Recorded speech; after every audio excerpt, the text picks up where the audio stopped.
Loving Lord God in heaven, we thank you for the opportunity that is ours to gather this afternoon and focus our attention on Dr. John Harvey Kellogg.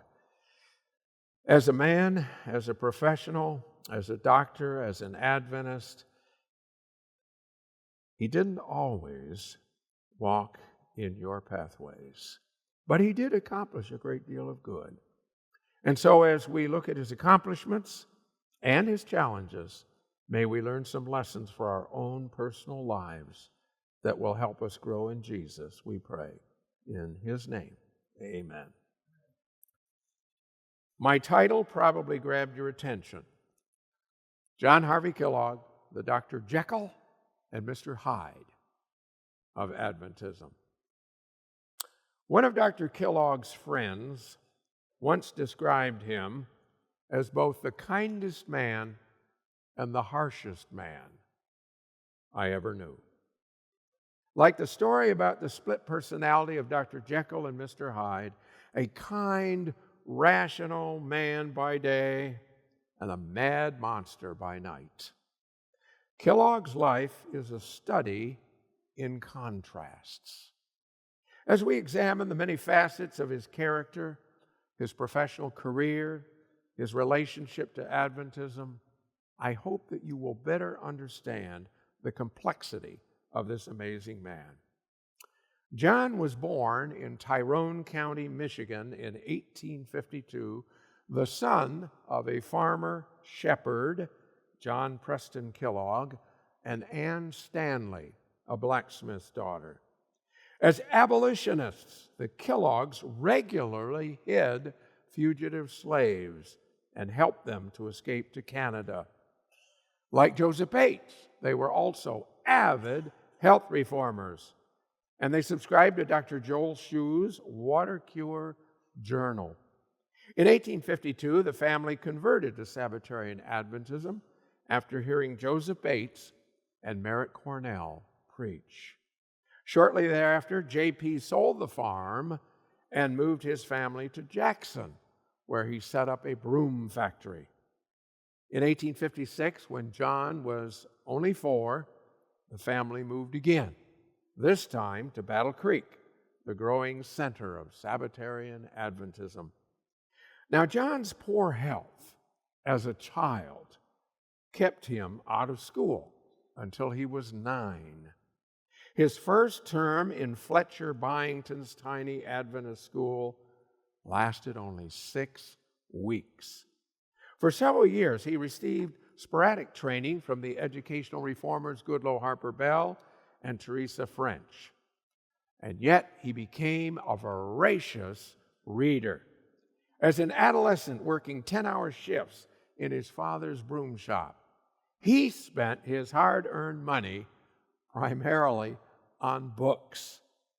In addition, this choleric youngster learned to play the piano, the organ, and the violin. One time, his mother asked him what he really wanted to be when he grew up. Anything, he said, except a doctor. The sight of blood made him nauseous. He knew, however, he wanted to devote his life to helping others. So he decided to learn the printing trade. James White hired him at the Review and Herald Press, and for the next 4 years, John set type, read proofs, and did editorial work.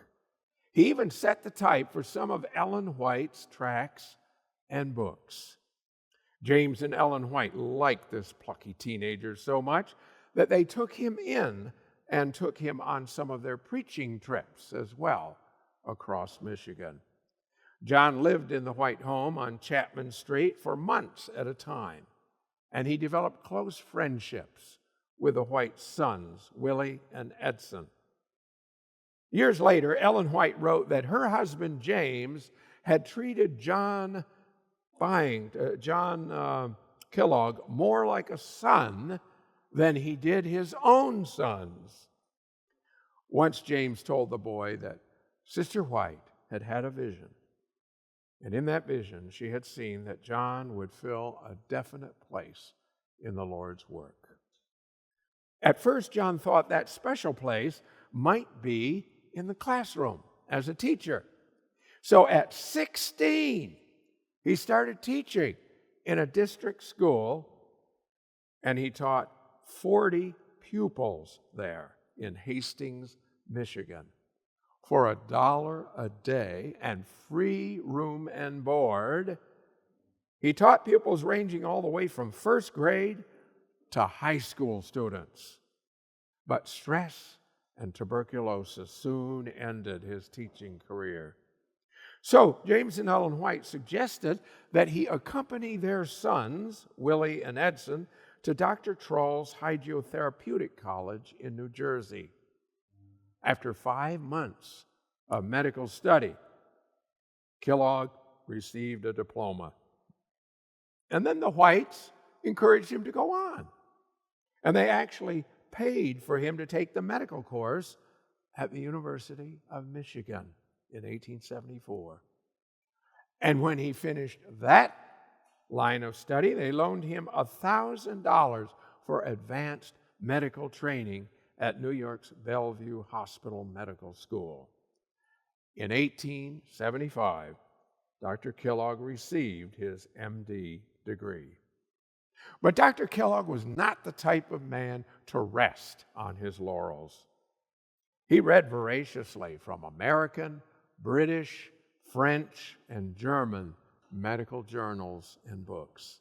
He made 6 trips to Europe to observe top-ranked surgeons in France, Austria, Sweden, Russia, and Germany.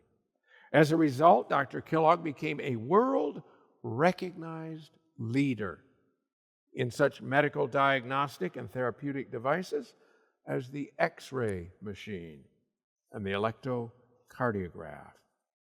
Now, probably most Americans of his time remembered Kellogg for his advocacy of what he called biologic living, teaching others how to stay well by obeying the natural laws of health.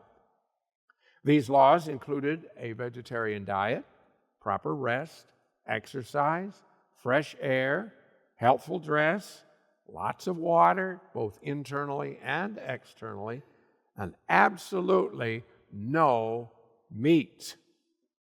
Kellogg blamed most illnesses, including most of the cancers, diabetes, strokes, and anemia, on the heavy meat eating most Americans in that time did.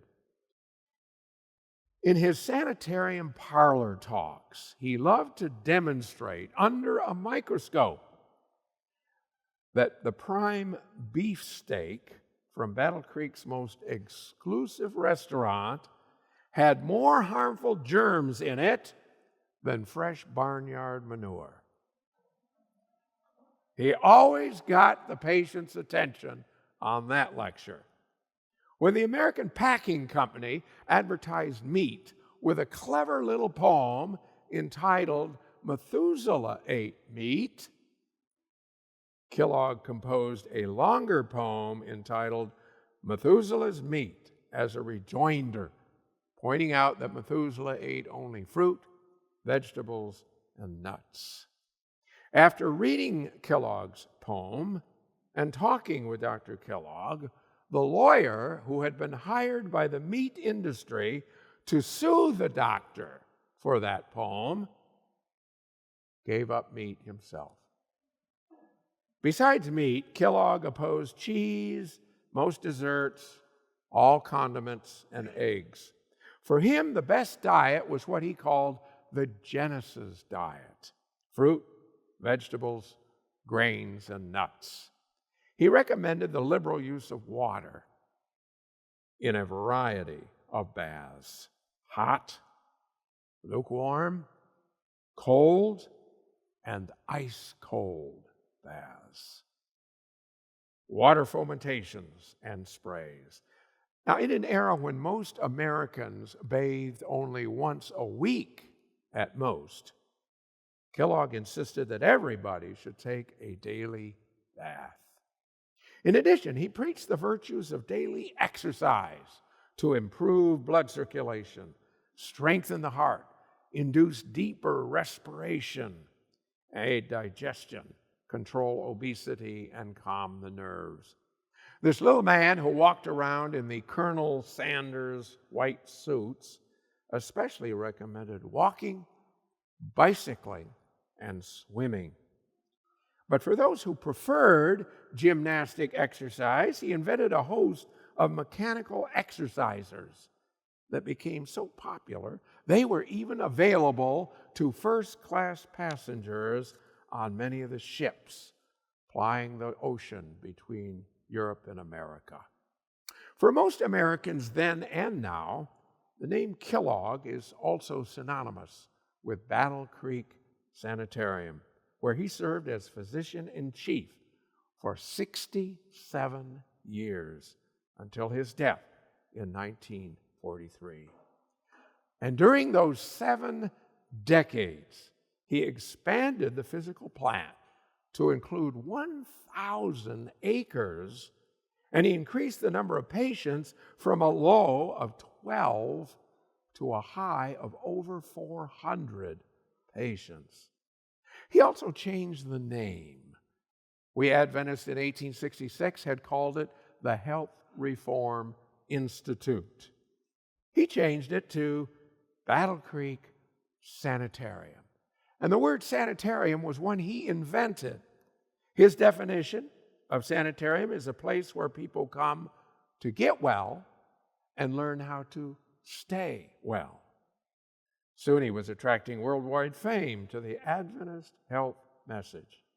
In fact, the list of names of individuals who checked into Battle Creek Sanitarium reads like a list of who's who in America of his day.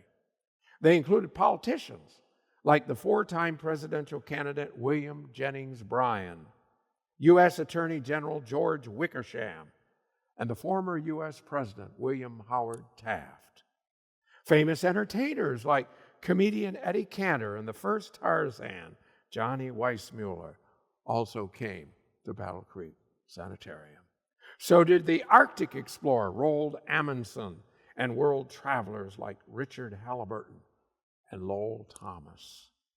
Multi-millionaire businessmen Albert DuPont, John D. Rockefeller, J.C. Penney, and Montgomery Ward also checked in to the sanitarium. Every week, Kellogg's Parlor Talks at the San drew between 75 and 200 listeners who enjoyed his enthusiastic, rapid-fire discourses, which were full of humor, startling statistics, great stories, and emotional appeals to change their lifestyles.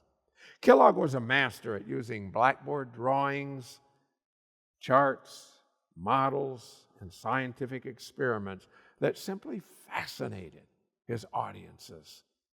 During these lectures, he frequently used biblical and Ellen White quotations to show how they supported the latest scientific research.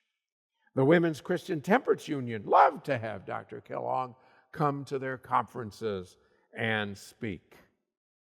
Kellogg's fame on the speaker's circuit boosted the sale of his books, and he wrote voluminously.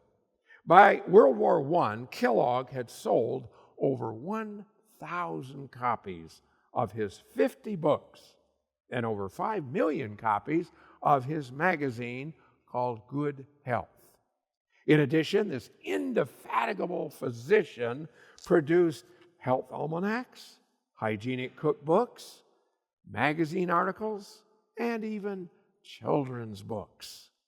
He employed an army of canvassers to sell these door to door. And the only other American that I know of at that time who was selling books door to door was Mark Twain. So John Harvey Kellogg and Mark Twain, door to door with their books. He also wrote articles for many magazines. Kellogg's name appeared in articles in Austrian, French, German, British, Canadian, and American medical journals. In his so-called spare time, quotation marks, Kellogg also taught. In the 1870s, he was appointed professor of physiology and chemistry at Battle Creek College. In 1877, he opened the School of Hygiene, where he lectured to 150 students on anatomy, physiology, chemistry, physics, and health. In 1883, he and his associate, Dr. Kate Lindsay, started the training school for nurses. 6 years later, he opened another training school for medical missionaries. In 1888, he and his wife, Ella, developed a school of domestic economy, what we would probably call today home economics and nutrition. In 1895, Kellogg established his world-famous American Medical Missionary College. And during its 15 years, it graduated nearly 200 medical doctors. In 1909, he opened the Normal School of Physical Education to train women PE teachers at America's YWCAs. In fact, Kellogg was a pioneer in the field of adult education in America. Ironically, the man who became world famous as a surgeon hated the sight of blood. He initially farmed his surgeries out to specialists in Chicago and Detroit. But the fact that 15 to 20% of surgical patients died, and this was considered acceptable in the medical profession, that appalled Kellogg. And so he traveled to Europe to study better surgical techniques in London, Paris, and Vienna. As a result, Dr. Kellogg established a worldwide record of 165 successive operations without a single fatality. During his life, he performed 22,000 surgeries. His last surgery, in fact, was performed at the age of 88. The Kellogg scar, as it was called, a tiny, neat little suture, became his signature. In addition, his surgical patients recovered far more quickly than other doctors' patients due to the meatless diets he required, the free use of liquids, bed exercises, and the use of warm sandbags after surgery. No doubt the fact that Dr. Kellogg prayed before every one of his surgeries also helped his patients recover. In fact, Ellen White told him that his dependence on divine aid accounted for his surgical skill. In vision, she told him, she had actually seen a heavenly being standing by the doctor's side, guiding his hand as he operated. Kellogg himself felt certain that God gave him the wisdom and the skill to make each surgery a success. Now, given his worldwide fame, Kellogg could have become a very wealthy man. Instead, he assigned his surgical fees to the sanitariums where he operated. In addition, nearly half of all of his surgeries, that'd be about 11,000 of his surgeries, were performed for charity patients, and he didn't charge them a cent. Likewise, Kellogg could have made millions from his various health foods and cereals, but he did not patent them. John and his brother Will Keith utterly transformed Americans' breakfast habits for the next century, from fried potatoes and greasy meats to flake cereals with fruit and milk. Because of them, Battle Creek soon became called the breakfast food capital of the world. But eating right was only the beginning. Thanks again to Dr. Kellogg, lazy, overweight Americans began to exercise. Since his youth, John had enjoyed bicycling. In fact, he bicycled from his home to the sanitarium every single morning, often with his secretary, who was his brother, running along beside him, taking down dictation as he spoke. To keep a bet with a patient that agreed to give up cigars if Dr. Kellogg would play golf with him, Kellogg discovered he actually enjoyed the game. He also loved boats, especially if they would go very, very fast. Although he did not like flying, he did allow Amelia Earhart to take him up in an early prototype helicopter. Now, Kellogg invested much of the money he did make from book royalties and food royalties in fulfilling a boyhood dream. He wanted to help other people. He actually supported with his income Adventist, Baptist, and Methodist mission stations around the world. He paid for beds for patients in Shanghai and Mexican sanitariums. Although he and his wife, Ella, never had any children of their own, over the years they took in 42 orphans, and they fed and clothed and educated them. In the 1890s, Kellogg helped to found the Haskell Home for the Aged. The Haskell Home for Orphans and the James White Memorial Home for the Elderly in Battle Creek. Those were two separate institutions.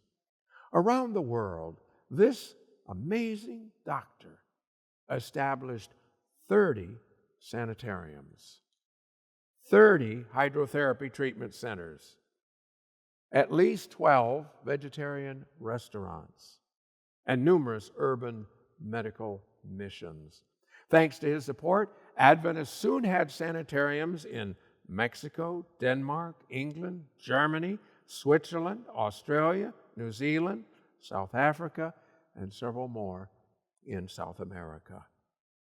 Finally, without Dr. Kellogg's support, our church would never have supported the inner city mission work. That was his dream, and that he fulfilled. After a visit to Chicago's famous Pacific Garden mission, he decided that if Adventists were going to live up to their Good Samaritan creed, they should help the poor derelicts in the inner cities. So Kellogg opened the Chicago Branch Sanitarium and Medical Mission in 1893. This outreach included a medical dispensary, baths, laundry service, obstetrical care, medication, and food, all given free of charge to 100 people every day.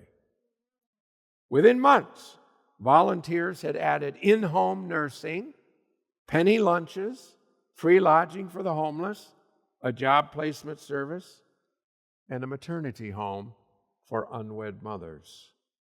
Between 1890 and 1910, Kellogg opened dozens of these urban centers in America's major cities and towns. He also edited the Lifeboat magazine to promote this Good Samaritan work. Truly, Dr. Kellogg was the best known social conscience of Seventh-day Adventism. I think it is especially noteworthy that in the 1890s, when race riots and lynching of black people was on the rise across the South, and even in some parts of the North, Dr. Kellogg allowed no color line at Battle Creek Sanitarium or any institution he had established. Hispanics, Asians, Native Americans, African Americans, all were welcome in the institutions he sponsored. He hired black nurses as well as white. He liberally supported Mrs. Steele's African-American orphanage down in Chattanooga. And when it burned down, he transferred the 30 black children north to Michigan on a train and put them into the Haskell Home for Orphans in Battle Creek at his expense. He let white and black children play in his yard and swim in his large swimming pool, something very few whites, even here in Michigan, would have done.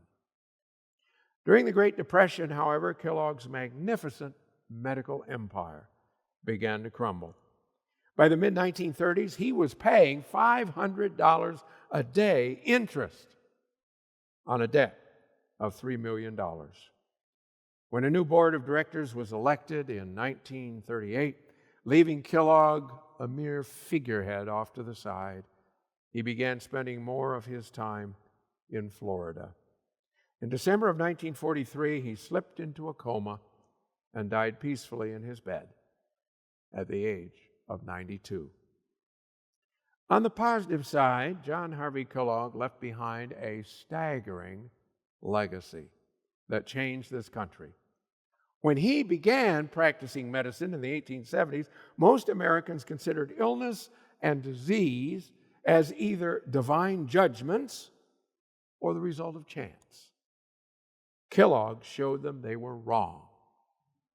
By bathing often, by adopting a vegetarian diet, and exercising regularly, he persuaded Americans they could avoid most illnesses and diseases altogether.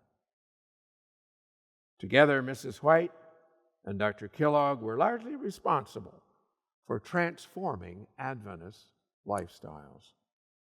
And yet, it was precisely his relationship with the Adventist Church in general and to Ellen White in particular that often brought out the Mr. Hyde in Kellogg's character and temperament. Even as a youth, John had exhibited characteristics that sometimes made him difficult to get along with. His obvious choleric temperament led him to attack his studies with unusual vigor.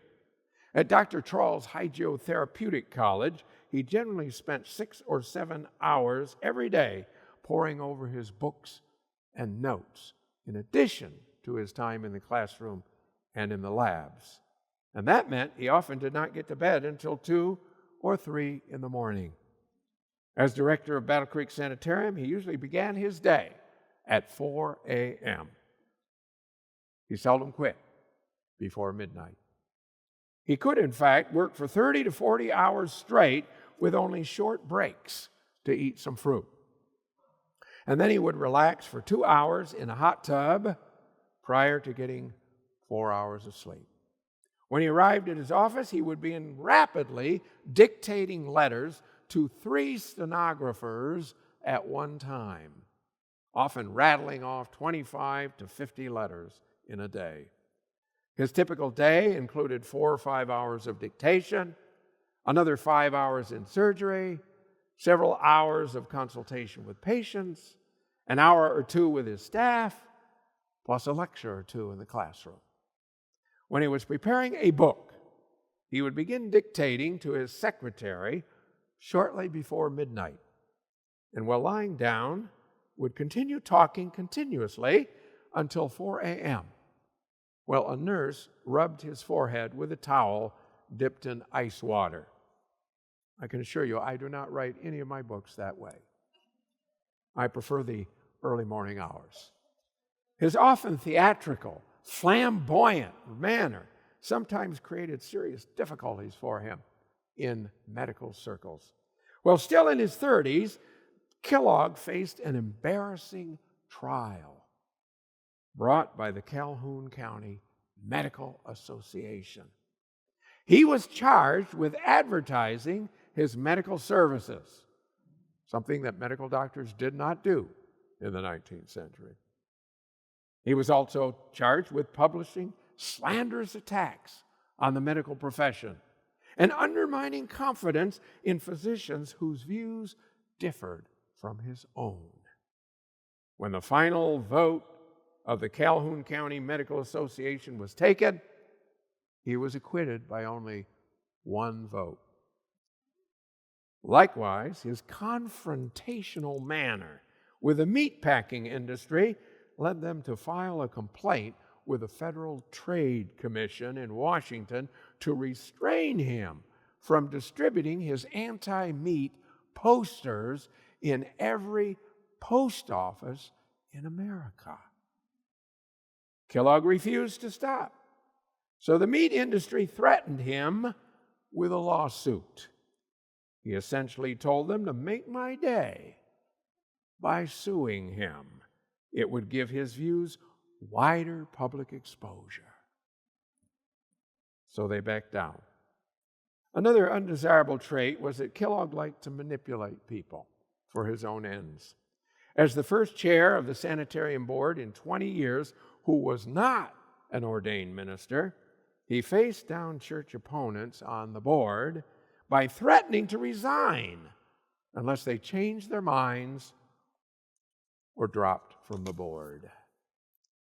Concerning those who disagreed with him on any point, Dr. Kellogg could be downright insulting. Because Dr. Trawl disagreed with Dr. Kellogg about the benefits of eating sugar, the two men traded insults for years until Dr. Kellogg convinced James White to remove Dr. Trawl from editing the Health Reformer magazine. And then Kellogg took it over. He renamed the magazine Good Health, and he boosted its circulation to 20,000 copies a month. Now, perhaps the fact that he was short, he was only 5 feet 4 inches tall, made Kellogg perhaps feel psychologically inferior. He compensated for this by demonstrating an ability to dominate others. Since childhood, he had been very headstrong. When he had lived with James and Ellen White, Ellen had counseled him to beware of the dangers of too much ambition and his tendency to take too much credit for his success.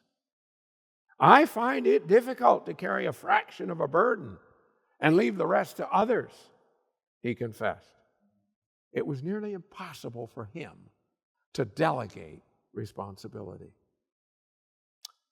It was impossible also for him to accept constructive criticism or even to tolerate the growing reputation of a medical colleague. When a surgical assistant at Battle Creek Sanitarium began to build up an independent reputation, Kellogg sent him off to another sanitarium. The doctor also had a very sharp tongue because he saw opposition as a personal affront. He often met it with very strong words. Near the end of his life, he admitted to his brother, Will Keith, "I talk too much. I have to overcome that." Once he admitted to Ellen White that selfish pride plagued him, and he was inclined, he said, to be high-headed and hasty, suspicious, stubborn, irritable, hypersensitive, morbid, and fretful. He also had other negative traits that annoyed people. He was habitually late to every appointment. His showmanship became famous. He arrived late, dressed in a white hat, white shirt, white suit, white tie, white pants, and white shoes. Allegedly, he said, so that more sunlight could penetrate his body. But also, I would suggest, so that he would stand out from the typically dark-suited crowd that typified Victorian American men. And he loved to be the center of attention. Consequently, although he associated with hundreds of people every day, he had only 5 intimate friends. And those 5 did not include any of his brothers. Indeed, despite the 25 years that his younger brother, Will Keith, had given his older brother as a business manager, stenographer, and secretary, the two men disagreed so violently over patents that they spent $255,000 suing each other. The doctor's penchant for deceitfulness and devious practices emerged in his relationship with the Adventist Church. Long before the 30-year charter of Battle Creek Sanitarium expired in 1897, Kellogg began laying plans to legally reorganize it under the umbrella of the Michigan Sanitarium and Benevolent Association so that he could reduce the church's control over his institution. He also forced the new stockholders to sign a declaration of principles in which they agreed that the sanitarium would be an undenominational, non-sectarian, humanitarian, and philanthropic institution. When worried church leaders questioned him about these new policies, he stated deviously that all they really meant was that the new association would not discriminate against any patient on the basis of their beliefs. In reality, however, Kellogg wanted to make several radical changes, and he definitely knew that the other board members and church leaders would oppose. One was to appoint many more non-Adventists than Adventists to his board, a scheme that went directly contrary to Mrs. White's earlier statement that it was in the purpose of God that a health institution should be organized and controlled exclusively, those were her words, exclusively by Adventists. Another change was to discourage Adventist doctrines from being promoted on the sanitarium premises. A third change was to prevent any profits from Battle Creek Sanitarium being used for mission work outside the state of Michigan. In 1905, Kellogg confided to a friend that he had anticipated the probability of an eventual break between himself and the church, and he had begun preparing for that break as early as 1895. Now, it would be, I think, unfair to blame Kellogg for every confrontation that he had with the church and its leaders. Adventist ministers blamed him for failing to uphold church teachings, but he blamed them for setting a poor example of health reform by eating meat and drinking coffee and tea in their homes, and even serving these items at Adventist camp meetings and schools. You probably didn't know that, but many, many, many of our Adventist camp meetings across the North American division area served meat regularly, several kinds of meat, until the late 1890s. And when Kellogg was invited to go on the camp meeting circuit, he would show up with a shovel in hand, and he would buy up the entire supply of meat in the provision tent, and then with his shovel in hand ceremoniously bury it on the campgrounds. That certainly made his point in the strongest of terms. These same ministers who wanted to control the health and medical work he had built up, he claimed, did not want to finance it adequately. And since the health teachings were indeed the right arm of the message, Kellogg asserted that it should be generously supported, not only from free will offerings, but also from church tithes. That view brought him squarely into opposition with General Conference President Arthur G. Daniels. Elder Daniels refused his repeated request to use tithe money to establish new sanitariums in England and Mexico, to pay the salaries of medical personnel, and to liquidate the debts on Kellogg's medical institutions. As a result, those two men often clashed. When Kellogg urged the president to borrow the needed money, Daniels refused. He had an absolute no more debt policy. So in 1904, Kellogg informed the church leaders that the Medical Missionary and Benevolent Association had $80,000 in liabilities, and it was going to be up to the church to pay off those debts. At the same time that Kellogg was arguing with Daniels over finances, he also crossed swords with Mrs. White over other issues. Although the doctor professed to believe in the divine inspiration of Mrs. White, sometimes his actions toward her contradicted his words. His clever scheme to remove the sand from Adventist control in 1897 was diametrically opposed to her specific counsel, and his actions upset her deeply.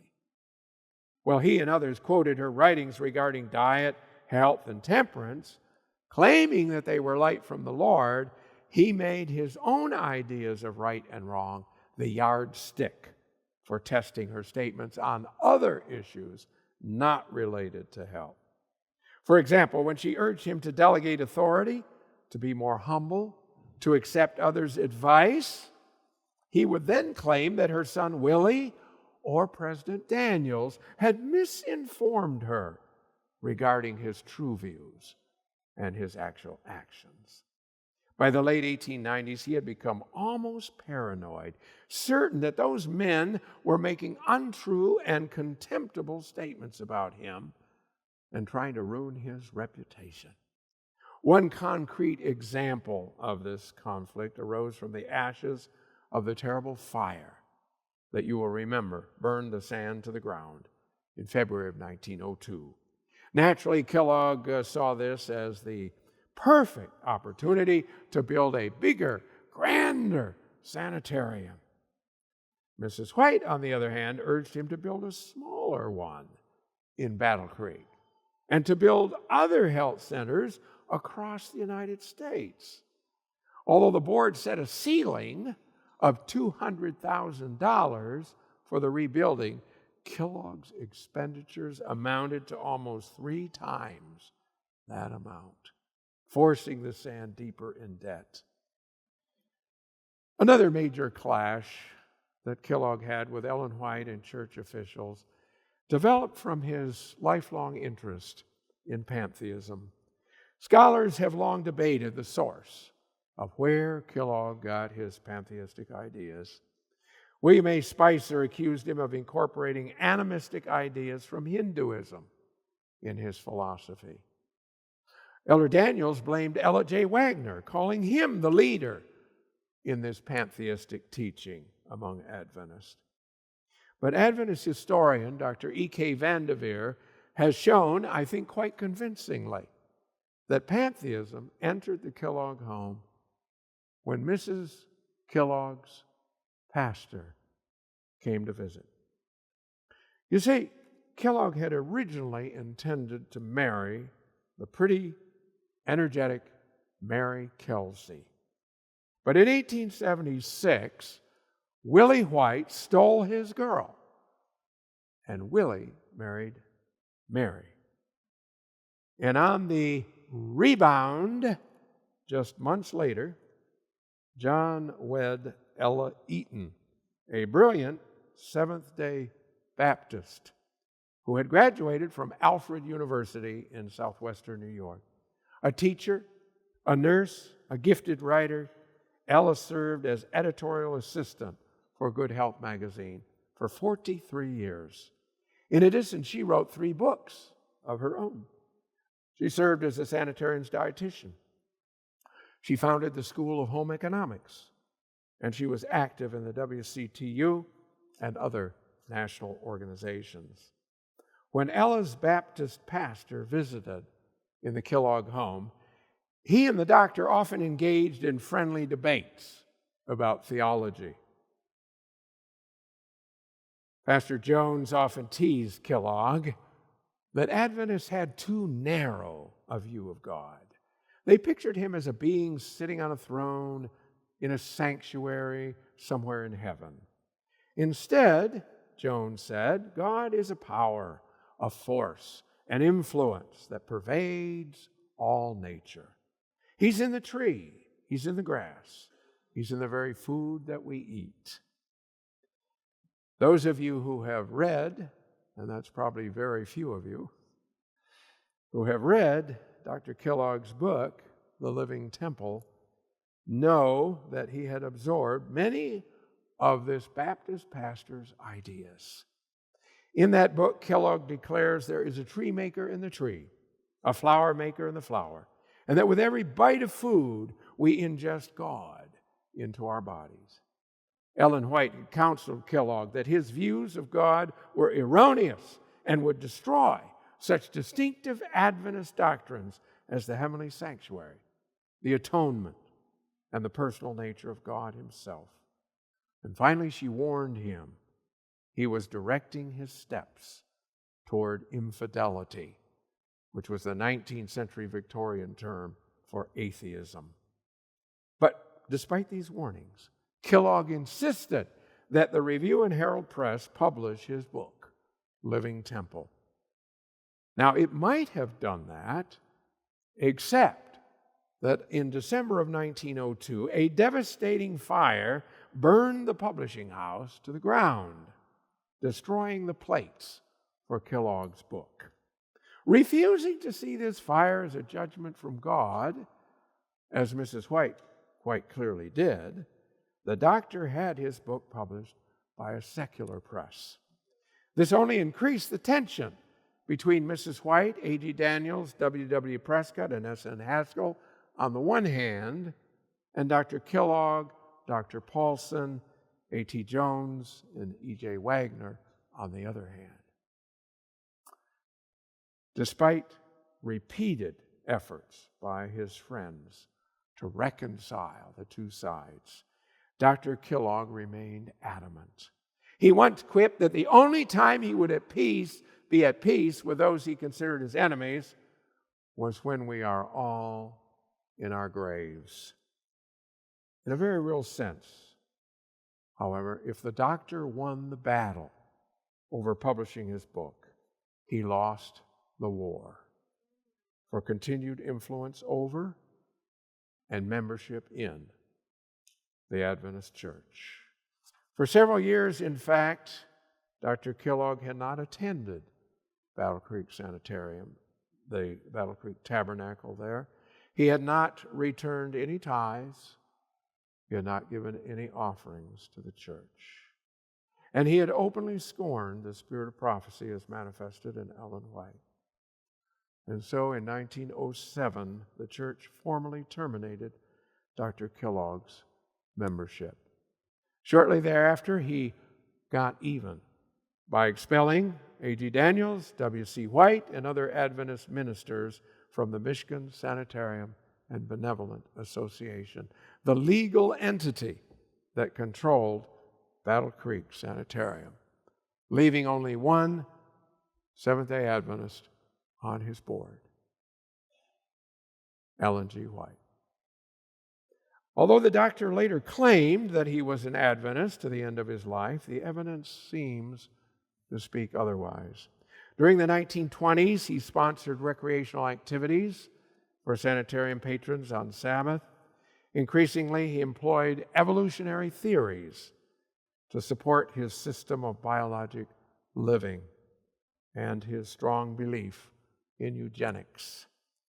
His few close friends heard him say that he no longer believed in the stories of Job and Jonah in the Bible, that he denied the virgin birth, he denied the divinity of Jesus, he denied the need of humans for atonement, for Jesus' atonement at the cross. In conclusion, Dr. John Harvey Kellogg was a pioneer health reformer, a brilliant surgeon, a gifted writer, a talented organizer, and a warm-hearted, generous humanitarian. At the same time, however, his workaholic habits, his pride, his domineering spirit, his ambition for fame, and his disdain for Ellen White and church leaders created, I think, a fatal flaw in his character that finally terminated his relationship with the church. And so, like the legendary Dr. Jekyll and Mr. Hyde, Kellogg possessed both positive and negative traits in his personality and character. Today, we can only speculate about what he might have accomplished with the rest of his life for God and for the church if he had remained faithful to the end. And so I pray in conclusion that God will help each one of you to be faithful to him until that day when he comes to take you home with him to heaven. Loving Lord, this afternoon we have looked at the life of John Harvey Kellogg, the Dr. Jekyll and Mr. Hyde of Seventh-day Adventism. In his life there are many traits that were good and some that were bad. Perhaps some of us have traits similarly that we may or may not recognize. Bring us to the cross every day. Keep us humble. Keep us teachable, so that unlike Dr. Kellogg, we can remain faithful to your calling, faithful to the message we believe, and finally go home to heaven with Jesus. In his name we pray. Amen.